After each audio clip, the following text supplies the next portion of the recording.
We have had a camera on that door for about the last 15 minutes, and the reason we have had a camera on that door for the last 15 minutes is that about 50 minutes ago, the President of the United States said this.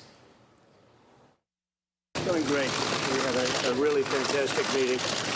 A lot of progress, really very positive. I think better than anybody could have expected. Top of the line, really good.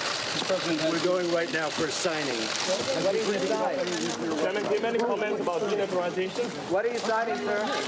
We're going to be announcing that in a couple of minutes. The signing was not on the public schedule of this event at this time. We are joined now by Ambassador Michael McFaul. He's an MSNBC national security analyst, former ambassador.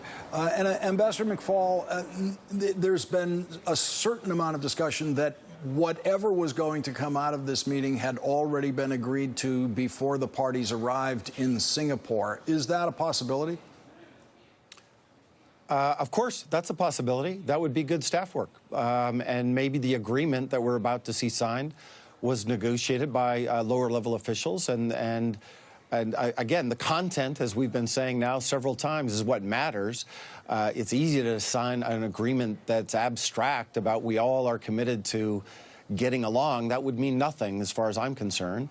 But if there is an agreement that sets out a path towards denuclearization signed by the two presidents, that would be a major achievement. And Mike Murphy, the president said just before the meeting began that he believed it was going to be an excellent meeting. It was going to be a great meeting. So I have a feeling that will be his review of the meeting.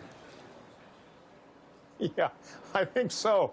You know, we've never heard him describe anything as anything but an amazing victory. So I think he'll immediately telegram the Nobel Committee here and declare this is the greatest meeting ever. And my guess is the communique will talk about more discussion, more negotiation, you know, some sort of forward path. But as the ambassador says, it'll be all words. And Jason Johnson, we're getting an indication that this signing might occur within the next couple of minutes.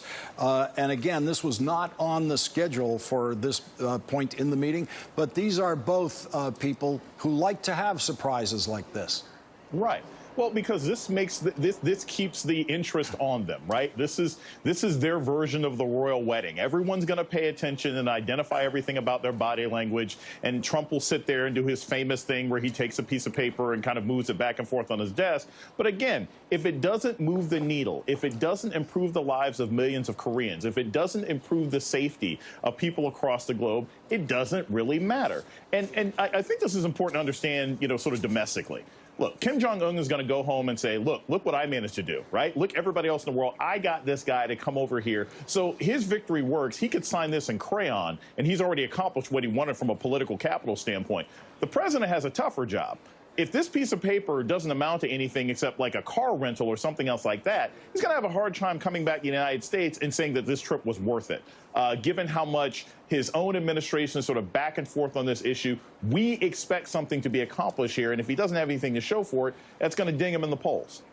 Ambassador Chris Hill, what would just set the stage for us on what the normal procedure would be on a signing like this?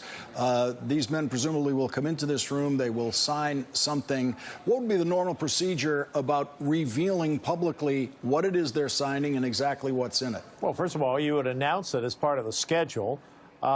If for some reason you weren't sure it was going to get done, you might have space in the schedule for some event, and people would know that it's about something to be signed, but they haven't agreed yet on what it is they're going to be signed. So it's probably something that they were hoping to get signed but weren't sure. So they apparently have something, and I suspect it's some sort of schedule going forward as to next steps in this process, so that the president can show that this is an ongoing process that will lead to success in, say, 2020.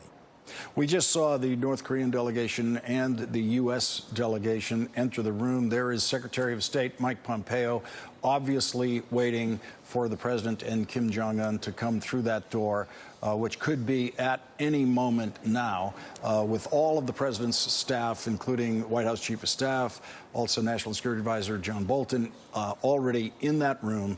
And here is the president of the United States, Kim Jong-un.